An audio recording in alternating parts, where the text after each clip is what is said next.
भक्तवत्सल भगवान को वंदे बंदारु मंदारम वृंदावन विनोदिन वृंदावन कलानाथम। जय हो। अद्भुत लीलाधारी ब्रज बिहारी रास बिहारी संपूर्ण पुरुषहरुमा उत्तम पुरुषोत्तम भगवान श्री राधा रास बिहारीलाई आउनु हामी सबै मिलेर पुनः कोटि कोटि कोटि नमन गर्दै दण्डवत प्रणाम गर्दै हाम्रो कथा प्रसङ्गलाई हामी शुभारम्भ गरौँ। पाठ श्रवण भइसकेको छ। हामीले हिजोको प्रसङ्ग स्मरण गरौँ।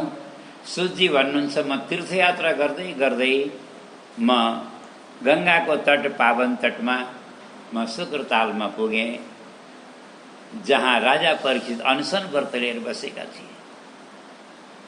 आफ्नो जीवनको कल्याण गर्नको लागि गङ्गा तटमा गएर उत्तर दिशातिर फर्केर दक्षिण तटमा अनसन व्रत लिएर बसेका थिए।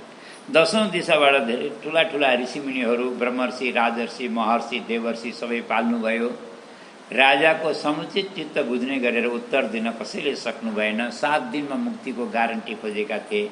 त्यहाँ सुखदेव स्वामी पाल्नुभयो र सुखदेव स्वामीको भव्य स्वागत सत्कार गरेर दिव्य आसनमा विराजमान गराए र परीक्षितले जो प्रश्न गरे 7 दिनमा मुक्तिको के उपाय छ, त सुखदेव स्वामीले सम्पूर्ण भागवतको कथा 7 दिन तक परीक्षित राजालाई सुनाउनु भयो। सप्ताहको कथा सौभाग्यले गर्दा मैले पनि त्यो अवसरमा पुगेर त्यो सुन्न पाएँ। म पनि धन्य भएँ, म पनि कृतार्थ। मैले राजाको मोक्ष पनि देखेँ भन्नुहुन्छ सुजीले। राजाले मुक्ति प्राप्त गरेको मैले देखेँ। ल राज्ञ सुख प्रसादात् श्रुत्वा दृष्टौ राज्ञा विमोक्षणम राज्ञो विमोक्षणम अरे। राजाले मुक्ति पाएको मैले त्यो सबै दृश्य देखेँ र अत्राह मागतो विप्रान सद्यो शत्रुद्यम परायणन। त्यसपछि त्यहाँबाट फेरि म तीर्थयात्रा गर्दै गर्दै आज यहाँ आइपुगेँ। म हजुरहरूलाई दर्शन गर्न आएको यहाँ। यति लामो विशाल ठुलो यज्ञको संकल्प लिएर बसेका ऋषिमुनिहरूको दर्शनले पनि म पवित्र भएँ। आज यति ठुलो यज्ञमा दीक्षा लिएर बसेका ऋषिमुनिहरूको दर्शन पनि एउटा ठुलो सौभाग्य हो। मैले त्यो प्राप्त गर्न आज म यहाँ आएँ। ऋषिमुनिहरूले सनकादि ऋषिमुनिहरूले भन्नुभयो हात जोडेर, साधु वार्तान्तरम त्यक्त्वा सुता पूर्वम वदस्वनः। हे सुजी महाराज, यो हजुरको होइन, हाम्रो सौभाग्य हो। हजुर जस्ता महामनीषी वेदव्यासका परम कृपा पात्र एकान्तिक शिष्य आज हामीहरूको कल्याण गर्न यहाँ पाल्नु भएको छ। अब हामी यिनी अरू कुराहरू अरू वार्तान्तरम परित्यक्ता सबै वार्तान्त सबै कुरालाई छोडेर हामी मूल विषयतिर जाऊँ। किनकि समय व्यर्थ चर्चा गरेर समय खेर हाल्नु यो बुद्धिमानी होइन।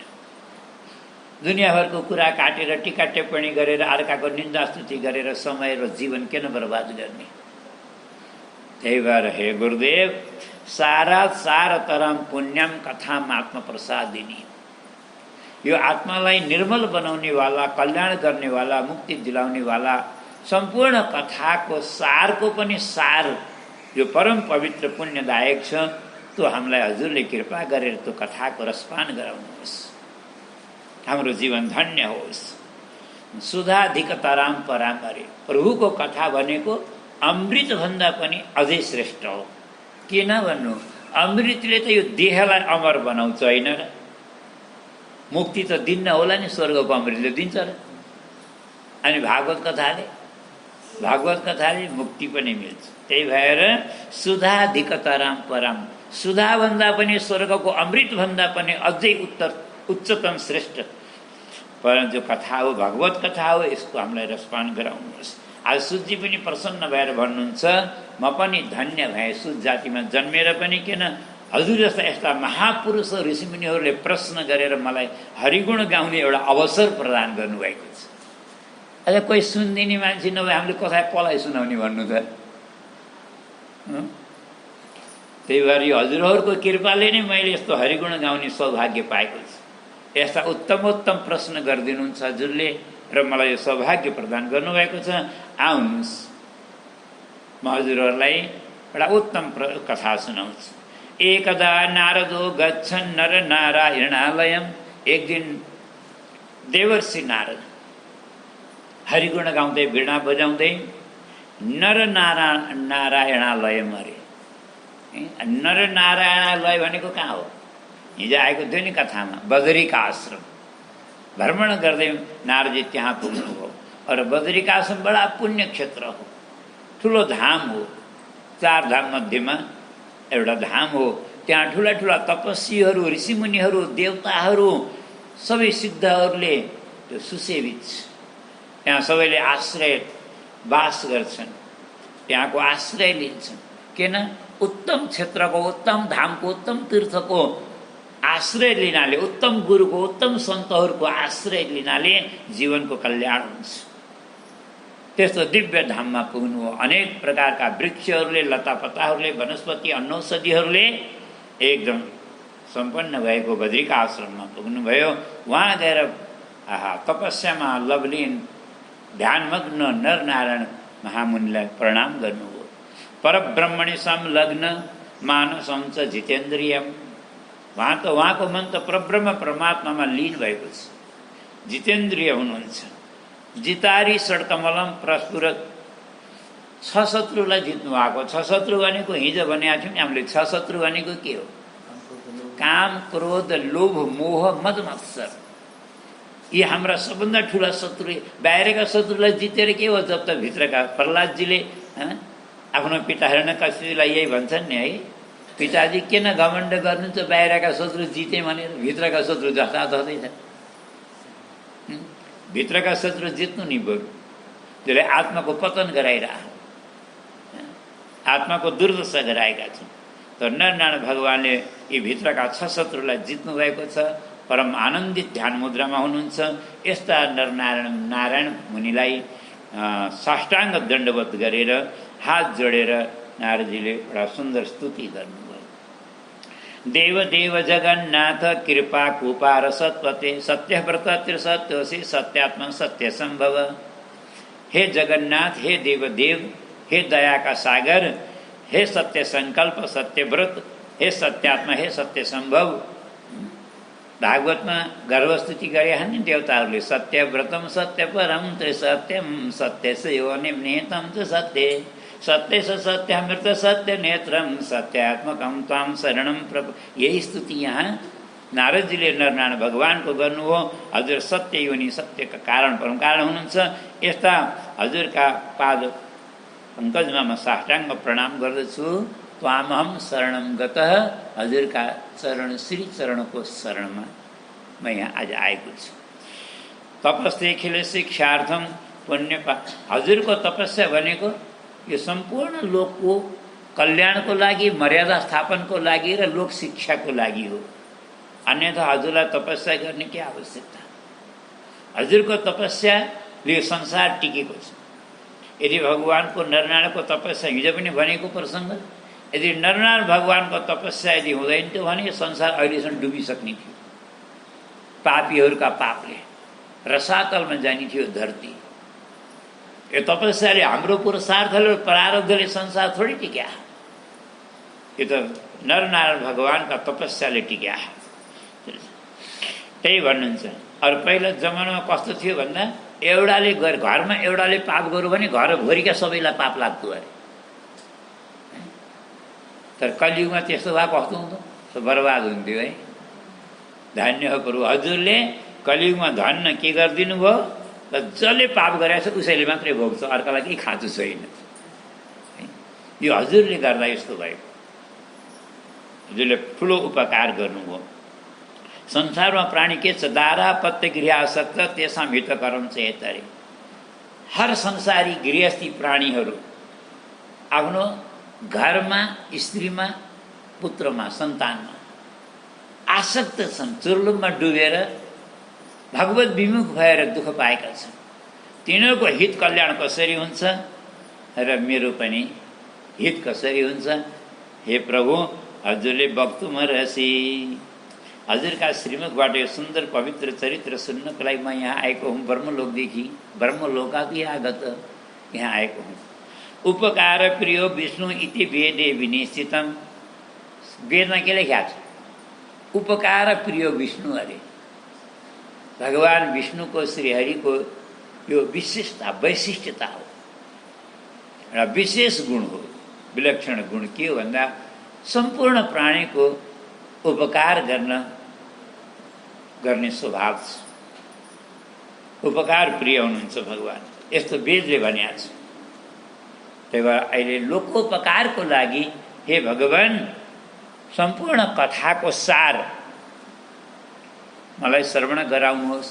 जुन कथालाई श्रवण गरेर पुरा म होइन पुरा संसारै निर्भयम विन्दते परम, निर्भय अभय पद प्राप्त गर्न सकुन् सबैले। यसरी देवर्षि नारदले सुन्दर स्तुति सहित प्रार्थना र प्रश्न गर्नुभयो र आज नारायण भगवान प्रसन्न भएर मुस्कुराउँदै देवर्षि नारदजीलाई उत्तर दिनको लागि भन्नुहुन्छ। गोपाङ्गना बदन पङ्कज षड्पदैश्च रासेश्वरैश्च रसिकाभरणैश्च पुंस वृन्दावने विहरतो व्रजभर्तुराधे पुण्यं कथां भगवत शृणु नारद त्वम्। हे नारदजी, आउनुहोस्, म भगवान श्रीकृष्णको परम पवित्र चरित्र हजुरलाई श्रवण गराउँछु। गोपाङ्गना बदन पङ्कज षड्पदैश, सम्पूर्ण गोपाङ्गनाहरू मुखरूपी कमलका भ्रमर भौराका समान हुनुहुन्छ। रासबिहारी रासेश्वर रासस्वामी रसमूर्ति रसरूप रसस्वरूप भगवान श्रीकृष्ण हुनुहुन्छ। रसिका अलङ्कार यस्ता परम पुरुष परमात्मा श्रीकृष्णको जो वृन्दावने विहरतो, श्रीधाम वृन्दावनमा विहार गर्नुहुन्छ हैन।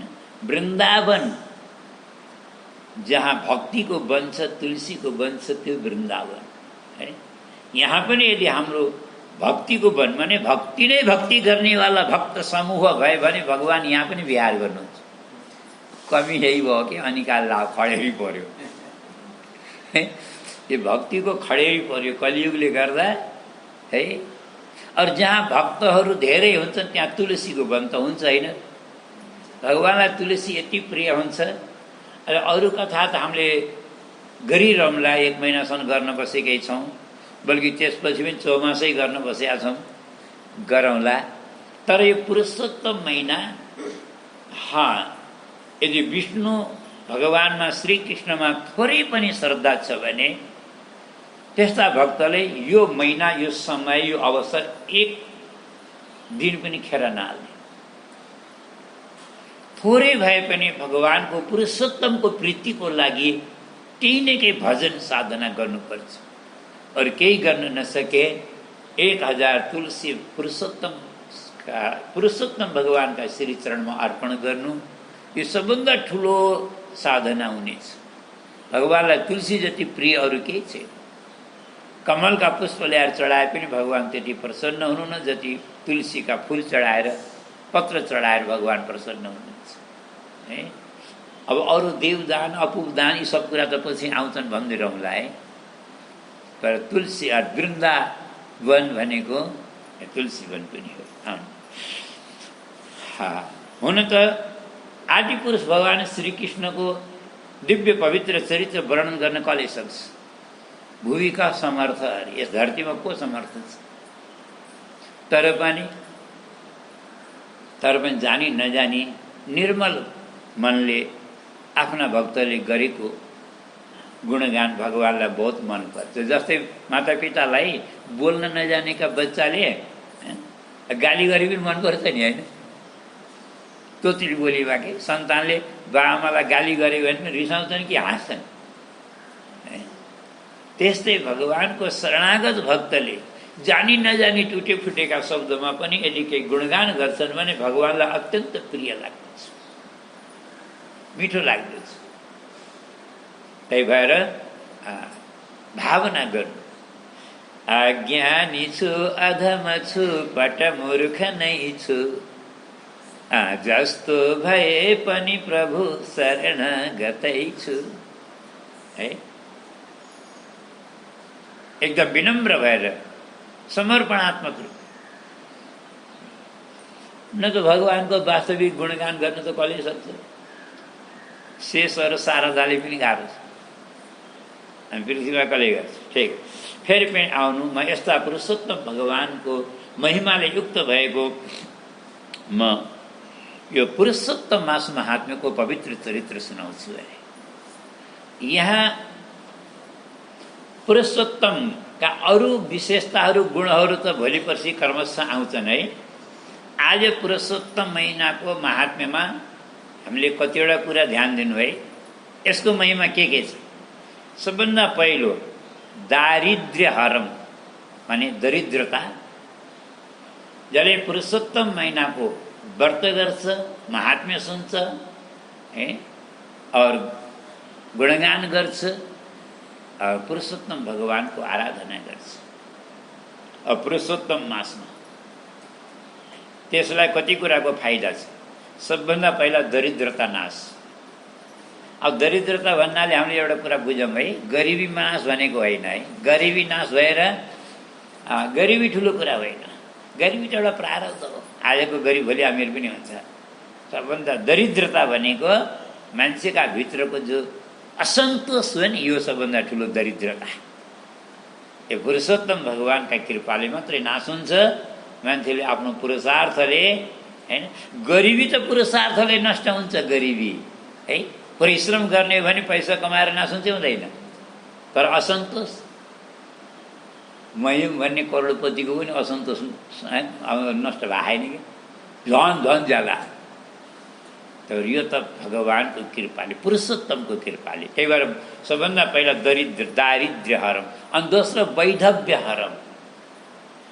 जो वैधव्य दोष छ नि, भने जुन नारीले यो व्रत गर्छन्, उपासना गर्छन्, तिनीहरूलाई वैधव्य माने सौभाग्य प्राप्त हुन्छ, सौभाग्यवती बन्छन्। अनि यशस्यम, कीर्ति, यश प्रदायक छ। अनि चौथो सत्पुत्रदम, पुत्र त सबैका हुन्छन्, तर सत्पुत्र त्यो कोही कोहीका मात्रै हुन्छन् है। त्यही भएर सत्पुत्रदम, सत्पुत्रको प्राप्ति। पुत्रको प्राप्ति होइन, सत्पुत्र।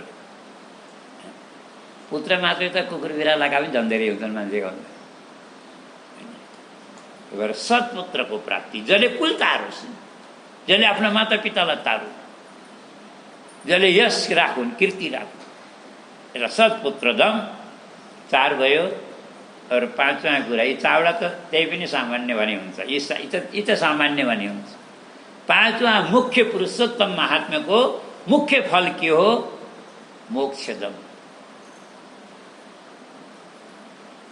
यो त जहाँ गए पनि पाइँदैन, गाह्रो छ। जहाँ जहाँ गएर पाइन्छ। त्यही भएर मोक्षदमासु सेव्यम, मोक्ष दिनेवाला यस्तो पुरुषोत्तम मास महात्म्यको सेवन बुद्धि भएका मान्छेले एक दिन पनि विलम्ब नगरिकन तुरन्तै गर्नु भने, तुरन्तै सेवन गर्नु। भगवत परायण भएर पुरुषोत्तम मास महात्म्यको आदर सम्मान गरेर भगवान पुरुषोत्तमको भक्ति गर्नु, गुणगान गर्नु, अर्चा चर्चा गर्नु है। नारदजीले भन्नु, पुरुषोत्तमस्तु को देव महात्म्यम तस्य किम भने, यो पुरुषोत्तम भनेको कसको नाम हो? मलाई त यही थाहा छैन है। यस्तो महिमा के छ? यो अद्भुत नौलो कुरा सुनाउनु भयो प्रभु हजुरले मलाई। यो त मेरो लागि नौलो कुरा हो, विस्तारले बताउनुहोस्। श्री सुतजीले भन्नुहुन्छ, एक क्षण ध्यान लगाउनु हो, एक क्षण ध्यान गर्नु हो पुरुषोत्तम भगवानको। र त्यसपछि नारायण भगवान हुनुहुन्छ, पुरुषोत्तमेति मासस्य नामापेस्ति सहितम। हे नारद मुनि, यो पुरुषोत्तम नाम गरिएको महिनाको नाम पर्नुको कारण पनि एउटा विशेष छ अरे। सहितुकम अरे, अहितुकम होइन, सहितुकम। एउटा विशेष कारणले नाम परेको छ।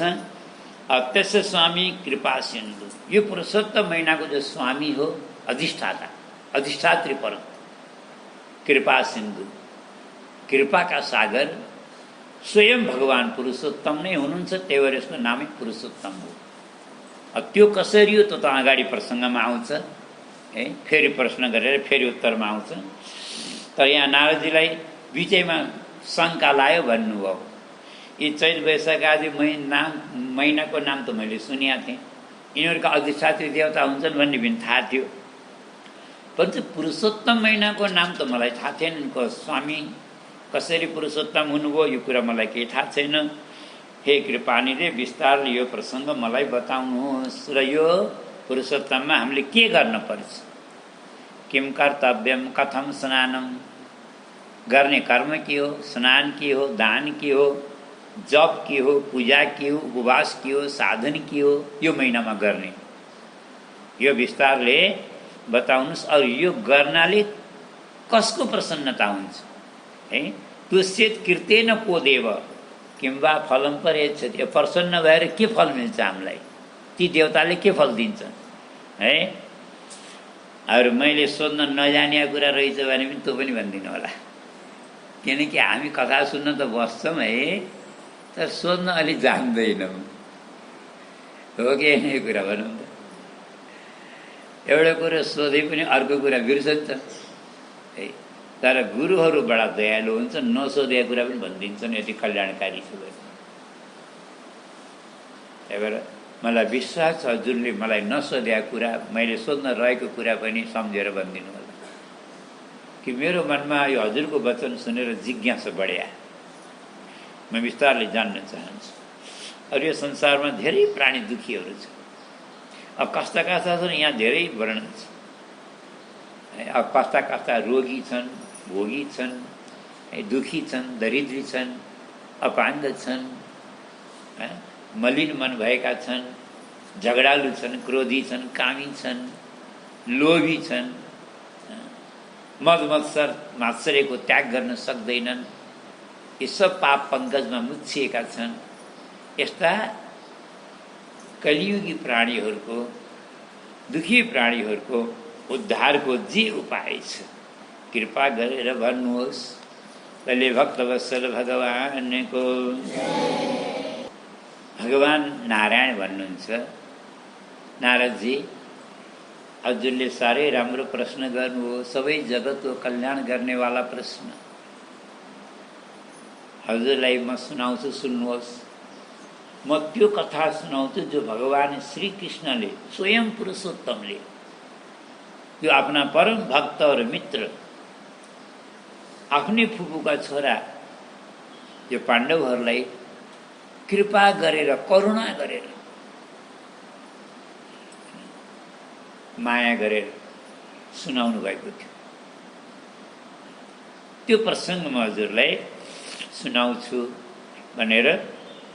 एकदा धार्मिको राजा जात शत्रु युधिष्ठिर, एक समयको कुरा हो। एउटा धार्मिक राजा माने साक्षात धर्मनन्द, धर्मका पुत्र। अब साक्षात धर्मनन्दन धार्मिक त हुने जो भयो कि होइन, परम धार्मिक, साक्षात धर्मस्वरूप अजात शत्रु र युधिष्ठिर भए। युधिष्ठिरलाई जहाँ तहाँ अजात शत्रु भनिन्छ। यिनले साँच्चै भन्ने भने अरूका कुरा छोडौँ, यिनले आफ्नैबाट दुर्योधनलाई पनि कहिले शत्रु मानेनन् भने यिनले अरू कसलाई शत्रु मान्दैन। यस्तो महापुरुष धरतीमा कोही जन्मदैन, गाह्रो छ।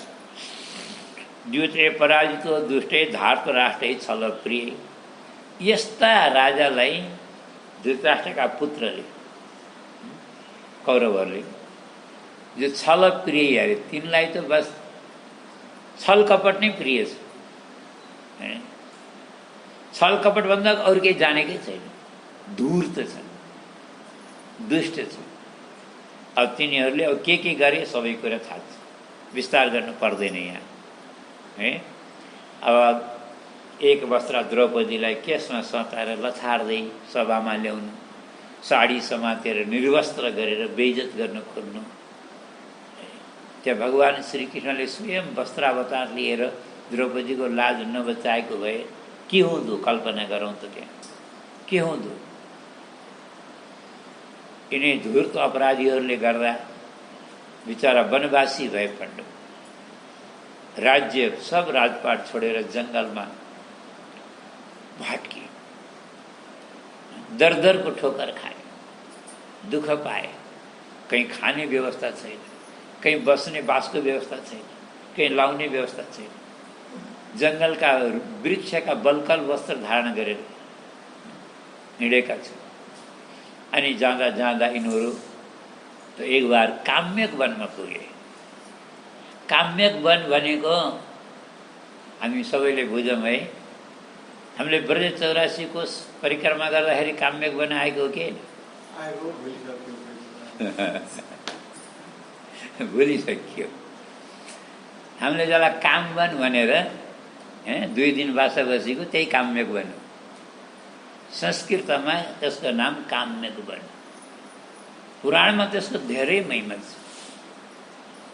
और त्यहाँका ब्रजवासीहरूले याद छ कि बिर्सनु भयो, असली वृन्दावन यही हो भन्थे। और असली र नक्कली फेरि उनी जानु नै हामीलाई मतलब भएन। तर शास्त्रानुसार सन्तहरू र गुरुजनको वचनानुसार पनि तर भगवानले त्यो कामवनमा गएर 6 महिना बस्नु भएको थियो। और जहाँ भगवान 6 महिना बस्नुभयो त्यो त वृन्दावन हुने जो भएको होइन र। एउटा है आचार्यहरूको मैले अमृत वाणी हजुरलाई सुनाएको, मैले मेरो तर्फबाट बनाएर होइन। अनि दोस्रो कुरा, कुनै कल्पमा भगवानले कामवनमै प्रकट हुनु अवतार लिनुभयो, प्रकट हुनुभयो। त्यही भएर प्राचीन वृन्दावन भन्नु सुहायो त कि यस कल्पको नभए पनि पूर्व कल्पको। अनि त्यहाँ प्रमाण स्वरूप त्यहाँका ब्रजवासीले वृन्दादेवीको मन्दिर देखाए है। त्यो पाण्डवहरू त्यहाँ बसे। हामीले पाण्डवहरूको किला त्यहाँ बसेको ठाउँ हेरे हो त, याद छैन? हेरे पाण्डवहरू त्यहाँ बसेका हुन्। बिचरा वनवासको समय एकदम दुखी। चक्रवर्ती सम्राट बन्ने योग्यता भएका पाण्डव युधिष्ठिर खाना लाउन नपाएर दुःख पाएर त भगवान श्रीकृष्णले थाहा पाउनुभयो पाण्डवहरू काम्यक बन्न छन् अरे भने मिल्नको लागि द्वारकाधीश प्रभु दया सिन्धु दया सागर पुग्नुभयो। बिचरा त्यसै ओइलाएको फुल जस्ता भएर, सुकेका रुखका पात जस्ता भएर मलिन मुख भए। द्रौपदीले पनि कपाल कोर्न छोडी थियो। शरीर सबै धुली धूसरित थियो। कपडाहरू सबै चिथडा फाटेका लुगा। कल्पना मात्रै गर्नु त कस्तो स्थिति होला त्यो पाण्डव। भगवानलाई देखेर जराक जुरुक उठे। जुन हालतमा थिए युधिष्ठिरले भीमसेनले अङ्कमाल गरेर हृदय लगाएर मिले अर्जुनले। नकुल सहदेवले भगवानका श्रीचरणमा ढोक गरे। द्रौपदीले पनि गरे ढोक गरे। पाण्डवको त्यो अवस्था देखेर, त्यो हालत देखेर भगवानलाई त एकदम अच्छा एउटा भगवानलाई कहिले रिस उठ्दैन है। भगवानलाई कहिले रिस उठ्दैन। भगवानलाई ठाउँ ठाउँमा के लेख्या छ? सदा प्रसन्न माधव, सदा प्रसन्न माधव। अब वाल्मीकि सदा प्रसन्न राघव, सधैँ प्रसन्न। फुलेको कमल जस्तो मुखार बिन्दैछ। तर त्यस्ता भगवानलाई आज रिस उठ्यो। भगवान आफ्नो लागि रिस उठ्दैन भगवानलाई कहिले। तर भक्तले दुःख पाएको देखेर भगवानलाई फेरि सहन पनि हुँदैन। एकदम आँखाबाट अग्निको ज्वाला निस्कन्छ कि भगवानको त होठ फटफटायो, रातो पिरो अनुहार भयो।